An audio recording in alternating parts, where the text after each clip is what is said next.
Τις θέσεις του για τις προσπάθειες που καταβάλλονται ώστε να επιτευχθεί η ειρήνη στην Ουκρανία διατύπωσε μιλώντας στο euronews στο περιθώριο του φόρουμ που διεξάγεται στην Ντόχα ο πρώην Αντιπρόεδρος της Ευρωπαϊκής Επιτροπής Μαργαρίτης Κινάς. Europe has to continue as it did from day one of the invasion of Russia to Ukraine, continue to seek a positive contribution that would eventually lead to a peaceful settlement. We have done a lot for Ukraine. From day one, we have been funding Ukraine with 2 billion euros per month. So in a way, Ukraine keeps fighting because Europe keeps paying. We have bought armament for Ukraine. We have stood by the country in very difficult diplomatic moments, and we'll continue to do that. We hope that as a result of the ongoing talks and with the increasing involvement of the US government, we will be able soon to come to an agreement. But if this moment comes, this would be only the beginning of the next stage. It will not be the end settlement, it will be the beginning that would eventually lead to a final settlement. Το euronews συνομίλησε επίσης με τον Λουίτζι Ντι Μάγιο, τον ειδικό απεσταλμένο της Ευρωπαϊκής Ένωσης στις χώρες του κόλπου, για τους τρόπους με τους οποίους η Ένωση θα μπορούσε να προωθήσει την ανταγωνιστικότητά της μέσω διεθνών συνεργασιών. I think that the more we will realize that we have to continue to work with our historical allies, but we have to create new partnerships, the more we realize, we accept that, the more we implement in facts, not only in words, this new idea of projection, having at mutual level new partners, the more we will be closer and the more we will face together not only the multilateral political challenges, not only the security challenges, but even the economy, the prosperity for our people. Together, these two markets, the GCC market and the European market, together they represent the 20%, almost the 20% of the global economy, almost the 18% of the global trade. So we have a huge potential, so it means even that we can reach a huge leverage together. Οι δύο πολιτικοί της Ευρωπαϊκής Ένωσης βρέθηκαν στην πρωτεύουσα του Κατάρ για να συμμετάσχουν στη δεύτερη ημέρα του Φόρουμ της Δόχα, ενός θεσμού που προσελκύει παγκόσμιους ηγέτες και παράγοντες με επιρροή για να συζητήσουν για την παγκόσμια ειρήνη, την ενίσχυση του εμπορίου και τη συνεργασία.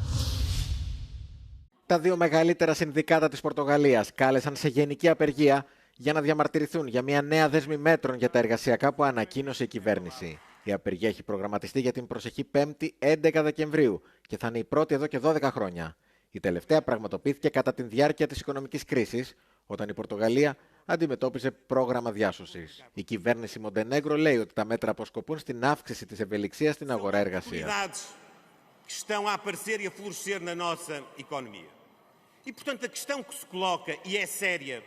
É esta. Uma greve geral, porquê? Uma greve geral para reclamar o quê do governo e do poder político? A greve é política. A greve motiva aqueles que nunca chegarão a acordo, não querem chegar a acordo, a CGTP, e mobiliza os outros que, sinceramente, caíram na armadilha da CGTP. Η αντιπολίτευση ισχυρίζεται ότι βρίσκεται σε εξέλιξη μια επίθεση στα δικαιώματα των εργαζομένων.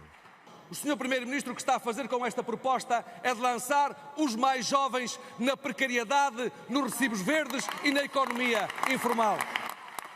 Pode ter a certeza e vai contar com isso. Quanto mais conhece o conteúdo, mais razões há para o combate, mais razões há para uma grande greve geral que ponha o caminho que se impõe, salários, dignidade, respeito por quem trabalha, tempo para viver, para desenvolver o país, a economia e para dar força também às micro, pequenas e médias empresas. Η απεργία αναμένεται να επηρεάσει όλες τις δημόσιες υπηρεσίες και τον ιδιωτικό τομέα.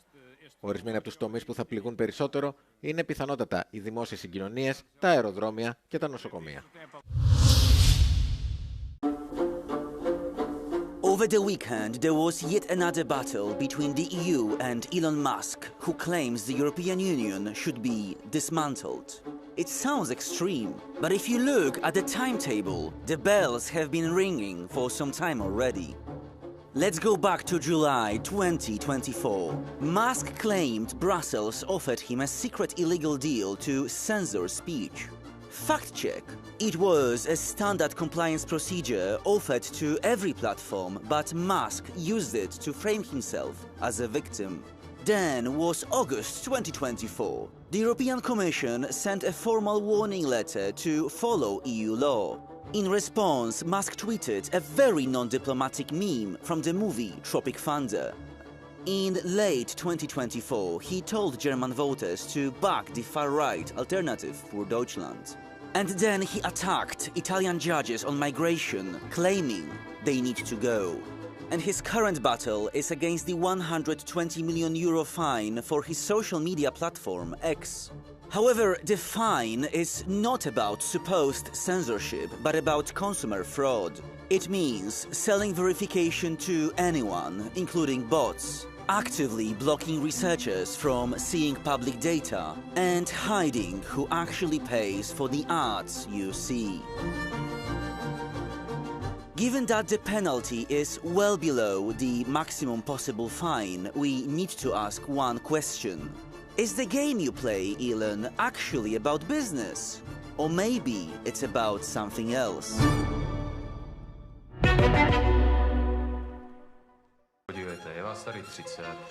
Το πανόραμα ευρωπαϊκού κινηματογράφου επέστρεψε και φέτος με ένα πολύ δυνατό πρόγραμμα ταινιών, ειδικών προβολών, αφιερωμάτων και συζητήσεων. Η 38η διοργάνωση φιλοξενείται σε 3 κινηματογράφους της Αθήνας και διαρκεί 7 ημέρες. Ανάμεσα στα αφιερώματα που ξεχωρίζουν φέτος είναι το σινεμά της Δημοκρατίας της Βαϊμάρης, το ρεβιζιονιστικό western, Χιροσίμα εφιάλτη μου και το αφιέρωμα στον εμβληματικό κινηματογραφικό συνθέτη Ζορζ Ντελερί. Το παλαιότερο κινηματογραφικό φεστιβάλ της Αθήνας έχουν τιμήσει με την παρουσία τους μεγάλες προσωπικότητες του ξένου αλλά και του ελληνικού σινεμά και έχουν τιμηθεί από αυτό. Ψυχή του όλα αυτά τα χρόνια είναι ο ακάματος Νίνος Φένεκ Μικελίδης. Πάντα το επίκεντρο ήταν ο ευρωπαϊκός κινηματογράφος, μαζί βέβαια και ο ελληνικός, και εκεί στοχεύσαμε χωρίς να ξεχνάμε και τον υπόλοιπο στα ειδικά αφιερώματα. Αλλά το βασικό ήταν ο ευρωπαϊκός και εκεί κάναμε, εκτός από τις νέες ταινίες, 2 ειδών νέες. Είχαμε ορισμένες πριν βγουν στις αίθουσες που το κάνουν όλα τα φεστιβάλ, και είχαμε όμως και ένα τμήμα διαγωνιστικό που είναι ταινίες που δεν έχουν αγοραστεί από Έλληνα διανομέα, για να προωθήσουμε και τις ευρωπαϊκές ταινίες που χρειάζονται να τις δει το κοινό, να μην προβληθούν ποτέ, να μην αγοραστούν. Οι καλές ταινίες που παρουσιάζουμε, οι ταινίες που μας ενδιαφέρουν, είτε είναι καινούριες ή οι κλασικές που κάνουμε, για να δώσουμε και την ιστορία του κινηματογράφου για τη νεότερη γενιά. Να μάθουν την πολιτιστική κληρονομιά μας, και του ελληνικού κινηματογράφου και του ευρωπαϊκού και του παγκόσμιου. Εκεί είναι ταινίες που μας κάνουν πρώτα να δούμε τον άνθρωπο, να δούμε την πραγματική πλευρά και του εαυτού μας και του κόσμου. Ο Νικ Μπρούμφιλτ είναι ένας από τους πιο σημαντικούς δημιουργούς ντοκιμαντέρ με μια καριέρα που υπερβαίνει τον μισό αιώνα. Έχει κάνει πολιτικά, κοινωνικά και μουσικά ντοκιμαντέρ.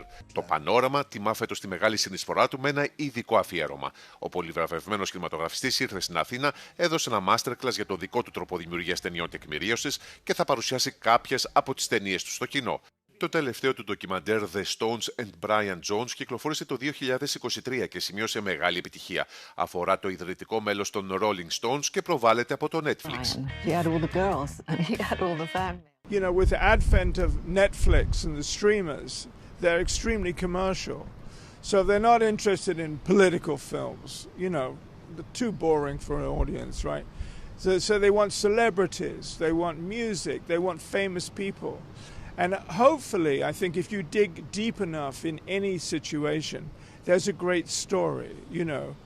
In the film I did about the Rolling Stones, the founder of the Rolling Stones, Brian Jones, wasn't as strong as the rest of as Mick and Keith and so on. He was a very middle-class boy. He wanted his parents' approval more than anything. So that's a story you don't really think of with the Rolling Stones. You know, you think of sex, drugs, and rock and roll. You don't think of a very, very vulnerable kid who, you know, died at the age of 27. So it was a very kind of personal, vulnerable story. And so all these films let you into a world that you and the audience probably don't know very much about. And because you are spending months and months and months making these films, you can get in very deep, you know, and hopefully they're very entertaining as well. Με περισσότερες από 35 ταινίες στη φιλμογραφία του, ο 77χρονος Βρετανός σκηνοθέτης θεωρεί ότι ζούμε σε μια εποχή που είναι πιο δύσκολο να γυρίσεις ντοκιμαντέρ. Συστήνει όμως τους νέους κινηματογραφιστές να ακολουθήσουν το πάθος τους και να κάνουν την ταινία που ονειρεύονται. I was fortunate in making films at a very good time. I think it's much harder now.